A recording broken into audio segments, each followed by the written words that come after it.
Welcome to Make Something with me, David Picciuto, and I just got back from the thrift store where I picked up this sewing machine for 10 bucks. I got this little weather station for $3 that I'll rebuild someday, a woodworking book, love old woodworking books, and this cheap lamp that we're gonna tear apart today and give new life to. Stick around. Today's video is sponsored by Microjig, maker of the gripper. Work safer, work smarter. All right, so the first thing we gotta do is tear this guy apart.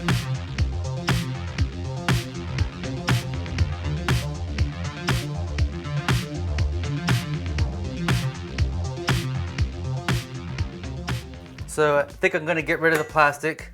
I'm gonna polish up. I'd like to paint that, but I don't know how well the paint will last. Definitely gonna paint this guy up here.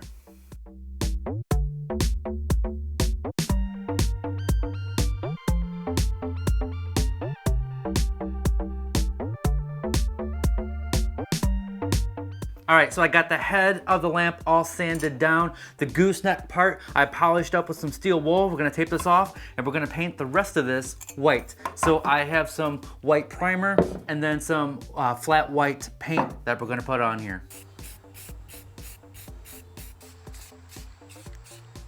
So I wanted to use a piece of walnut for the base of this lamp because I really love the way walnut looks against white. Turns out I don't have a piece big enough, but what I do have is this piece of mahogany here. It's nearly 2 inches thick. So I'm gonna give this a try. This guy's too short to run through my planer, so I'm gonna use my drum sander to flatten it out.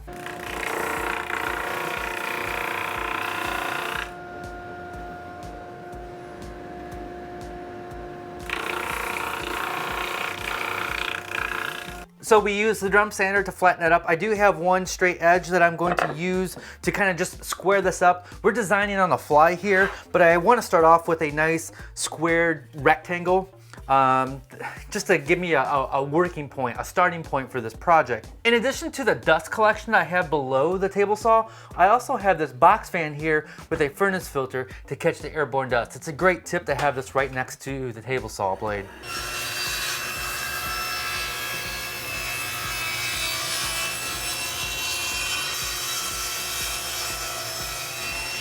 The thought process is that this has to be big enough and beefy enough so when you use the gooseneck part of the lamp that it doesn't want to tip over. So we're gonna make this nice and big. I also want it to hold some Post-it notes and a pen here. So I'm thinking that we'll cut it off right about here.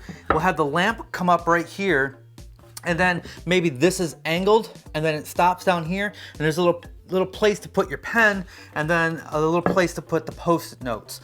So the next thing I'm going to do is just chop this off and then I'm going to figure out how to cut this angle. Let's go do that.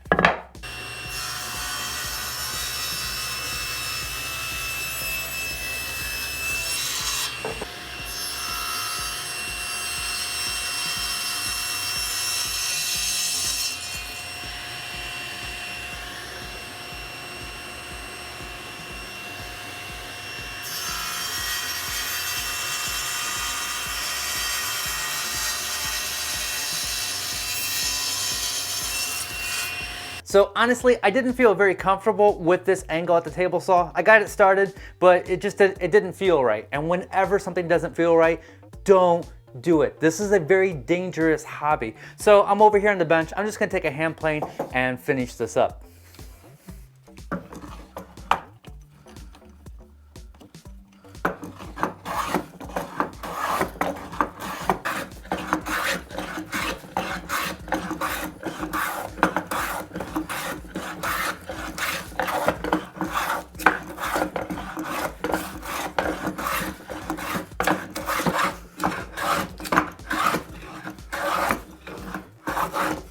There we go. All right, now that piece is ready, I'm going to glue another piece of mahogany to the front. Now it's not going to be this tall, but it's going to have a little lip for our Post-it notes to rest against. And I will also cut a little groove to hold a pen.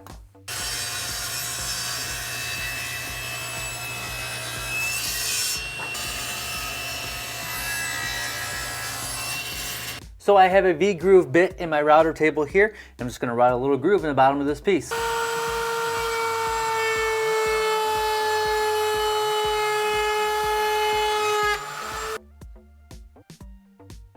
Cool, now we're just gonna glue this pencil holder to the front of the lamp base. I don't want any glue squeeze out coming up the top here because that'll be really hard to sand away.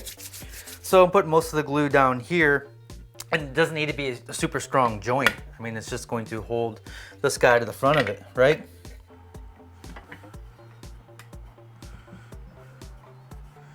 Right on, we'll let this dry. While this is drying, I'd like to thank my super supporters over on Patreon. Patreon members get extended vlogs every week, plus the weekly giveaways, they get free plans, and one-on-one Skype calls. So check out patreon.com/Picciuto.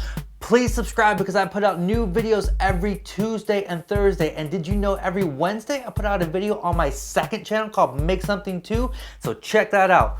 All right, let's get back to the project. So now we need to drill a hole in the top of this to accept the lamp.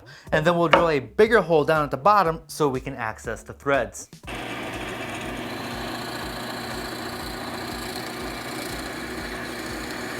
All right, so we drilled the first hole, now I'm gonna drill the second hole, and I have it stopped so it'll come down to about a 1/2 inch from the bottom here.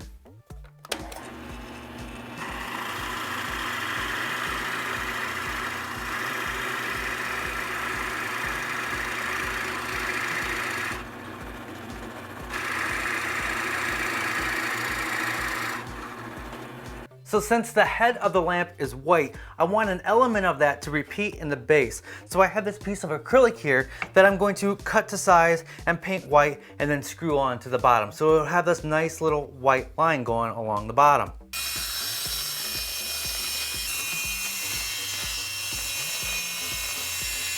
I'm going to clamp this on here, drill some holes, countersink them, screw it on there, and then sand down the edges so it's nice and flush. And then I'll take this off and take it outside to paint it.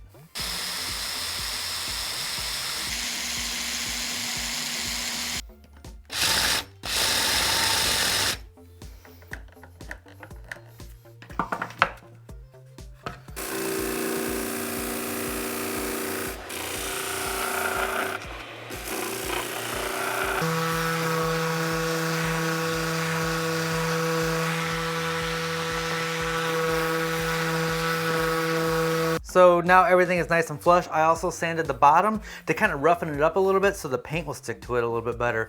So now we're gonna unscrew this and take it outside and paint it.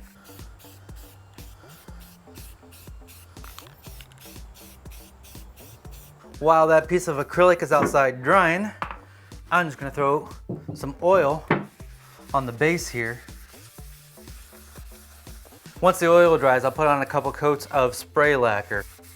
Okay, so now it's time to put this together, but I did make a mistake while taking this thing apart. I cut the cord too short and I can't feed everything back together. And I don't have a new cord with me right now to wire this up correctly. So we're gonna put it together and you're not gonna see it turn on in the final shots. You know what a light looks like when you turn a light on, right? You'll just have to use your imagination. That's what this channel is about.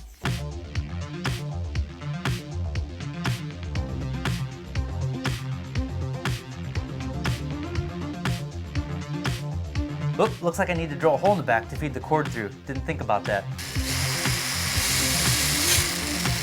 Oh hey look, I found a cord long enough to wire this up. False alarm. Ugh, so more problems. The cord that I did find is too thick to fit through this tube right here. So I don't have a cord that's gonna make this work today. So, once again, you're gonna have to use your imagination. All right, so now that we got the bottom screwed on, I'm just gonna put these little rubber bumper feet on here. All right. So there it is. Here's the before. Here's the after. Here's the before. Here's the after. So the point of this video was not to show you how to make this lamp, but to show you that the tools you have can give new life to old objects. I find all kinds of things at thrift stores. Lamps, clocks, weather stations. Something else you could do is go to your folks' home, go up in the attic, get some old trash, take it home, deconstruct it, and remake it, and then give it back to them as a gift. What a great gift. It has history, it has love, and you made it with your hands. There's lots of old objects out there that are just waiting to be rebuilt. If you already have the tools, projects like this Doesn't cost very much. This lamp cost $4 at the Goodwill. A friend of mine gave me a whole bunch of mahogany, and that's what I use for the wood here. And actually, I'm going to gift it back to them as a thank you for all the wood that they gave me. If you like this video, please let me know by hitting that like button down below. And if you think I've earned it, please share this video on Facebook and Twitter. Again, I put out new videos every Tuesday and Thursday, so please subscribe. As always, be passionate and make something. I'm gonna make a project from a really old woodworking book, and in this one the original copyright is 1959. There is this ridiculously useless tie rack project in here, and so today we are going to make this wiener dog tie rack right from the plans. Cool. Well, next up we're just going to grill this little grill. We ain't cooking shit.